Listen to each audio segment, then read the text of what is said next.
Hey guys, I know we've all heard the Bible story before, but have you ever heard it from the devil's point of view? Let me tell you now, it'll blow your mind. In the beginning, there was only God, the Father, and he was alone in the vast darkness, full of love for his own. Then he said, "Let there be light." And there was light, and he saw that it was good. He then created the angels, beautiful, immortal spirits made of pure energy, existing beyond time and space.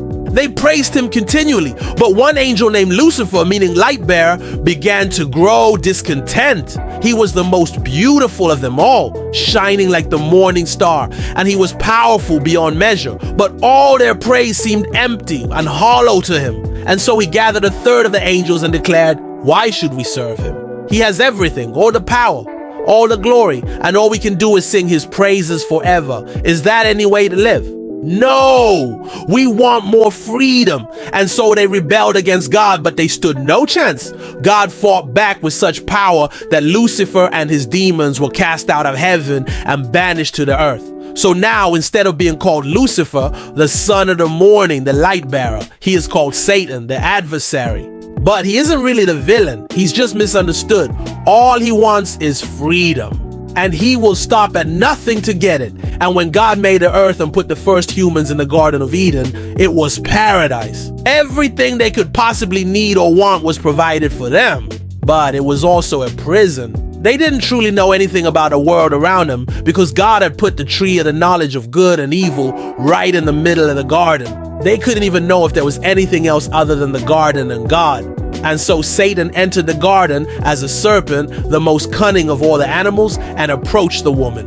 Did God really say? That's how he began questioning the rules, suggesting there might be something wrong with God's command. And the woman told him that God had said, "You must not eat from the tree of the knowledge of good and evil." But Satan argued, "No, you misunderstand. God didn't really mean it. He wants to see if you will obey him. You think he's really going to punish you if you eat from the tree? No, he knows you won't. It's just an easy way for him to test you. You must want to know good and evil, right?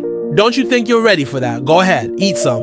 So she took the fruit and ate it and gave some to her husband, Adam. And suddenly their eyes were opened and they realized that they were naked. But Satan said, "See, don't you feel great now? Now you're like God, knowing good and evil." In reality, though, they were cursed. Their bodies would die, they would suffer, and their descendants would suffer too. But now they had freedom. Freedom to choose to obey God or to disobey him. Freedom to choose good or evil. Freedom to decide their own destiny. Oh yes, the snake had lied to them, but he had given them what they wanted. He had freed them from God. And for that, he would become the most hated creature in the universe. Soon after, God came to the garden and he found Adam and Eve hiding from him. "What have you done?" he asked. "I just gave you the knowledge you wanted," replied Satan, the one who had lied to them. Didn't you know that was what they desired above all things, to know good and evil? Why did you hide that from them, God? God looked at Satan, the accuser, and knew that he had tricked the humans, but he also knew why they had listened to Satan. Because their eyes have been opened and they are now free, he said. And he chased Satan out of the garden. Yeah, Satan had given humans freedom, but now there would be pain and suffering. Every single human from that moment on would face a test. Would they live in obedience to God or in disobedience? Some would be faithful, but many wouldn't. And Satan would take pleasure in that. Thousands of years later, he came before God again. Look at that righteous man, Job. Do you think he's faithful because he loves you? Prove it. Allow me to test him, and I bet you he'll curse you. God said, "Go ahead, but don't touch his life. Don't hurt his body or kill any of his children. If you do, you've gone too far." And Satan left. But that night, Satan killed Job's children and made his body very sick. "Why are you still serving God?" cried Job.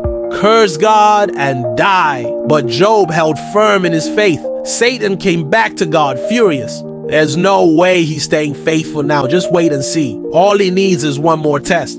But God said, "Don't touch what the Lord has made holy. Take away his health. But remember, don't kill him." And that's exactly what Satan did. But through it all, Job still held on to his faith. "Though he slay me, yet will I trust in him," he said. At that, Satan knew he had lost. There was nothing he could do. Job's faith was pure and strong. Job was faithful to God even in the worst conditions. And so Satan had to leave and accept his defeat.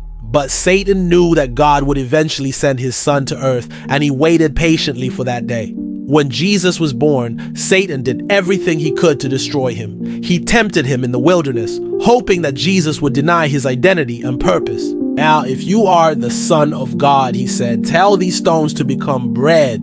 Jesus refused. Satan tried again. Throw yourself down from here, Jesus, because angels will come and protect you. Again, Jesus refused. And finally, Satan said, I will give you all this power and all these gifts, and you can rule over all the nations. Just bow down and worship me. But Jesus rejected all three temptations and proved that he was indeed the Son of God. Satan watched Jesus perform miracle after miracle, healing the sick, raising the dead, and casting out demons, all in the name of the Father. And he grew more and more afraid. He knew that Jesus would be betrayed, crucified, and die, but then rise again. Satan hoped that after seeing Jesus die, people would forget about God and follow him instead. He thought that after conquering the Son, he had conquered God, but he was wrong. The crucifixion was Satan's greatest defeat.